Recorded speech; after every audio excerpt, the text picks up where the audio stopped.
Showtime ang Los Angeles Lakers. Eto first father and son pick and roll play ni Bronny at ni Lebron. Nakita ng Lebron ang kanyang pagiging tatay. Eto pinagsabihan si Bronny mid-game. Anthony Davis muli nagbabalik para sa Los Angeles Lakers pero hindi bilang isang Dallas player, hindi bilang isang Wizards na. Ano-ano nga ba mga boss ang nangyari dyan? Tara't pag-usapan natin yan.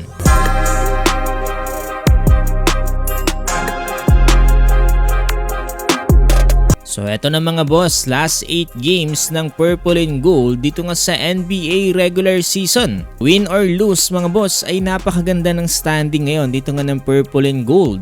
Sa ngayon kasi nasa ikatlong pwesto sila dito nga sa Western Conference with 48 wins at 26 loss.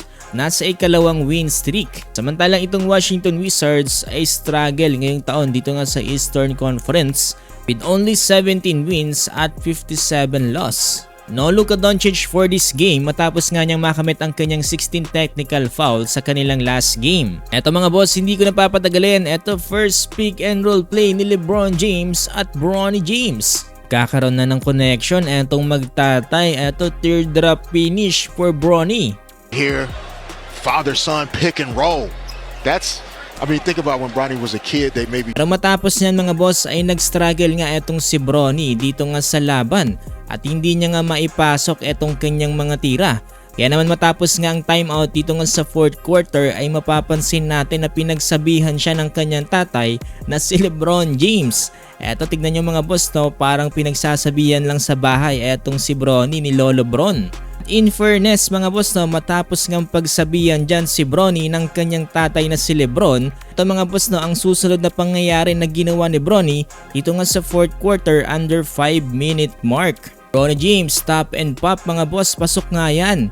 Medyo natalisod pa nga mga boss etong kanyang defender. So ganun kaagad mga boss naging ka-effective etong sinabi ni Lolo Bron sa kanyang anak na si Bronny.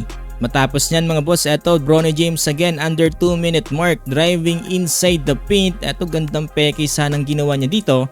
Kaso nga lang na-foul na siya dyan dito nga ng number 9 ng Wizards. Ay pasok naman ni Bronny James mga boss no, ang kanyang 2 free throws. At dito nga sa game na to mga boss no, nakapag-commit etong si Bronny ng 6 points. With positive force sa plus and minus. At panalo nga dyan ng Los Angeles Lakers sa final score na 120-101. Nanguna nga dyan etong si LeBron James with 21 points na sinusundan dyan nila Austin Reeves, Luke Kennard at Jackson Hayes na mayroong tig na 19 points. Dahil dyan mga boss, ito na ang ikatlong win streak ng Purple and Gold.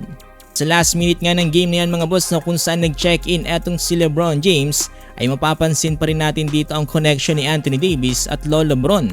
At talagang makikita natin dito mga boss ang kanilang pagkakaibigan na tila nga ba talagang nagtatawanan pang dalawa. Gayun din etong si Austin Reeves dito nga sa last game. And mga boss no, so far so good etong Purple and Gold at gayun din kay Bronny. Unti-unti na nag-i-improve mga boss na kailangan lang talagang pagsabihan ng kanyang tatay. Gusto pa na more basketball updates ganito ay huwag niyong kakalimutang i-follow itong ating page.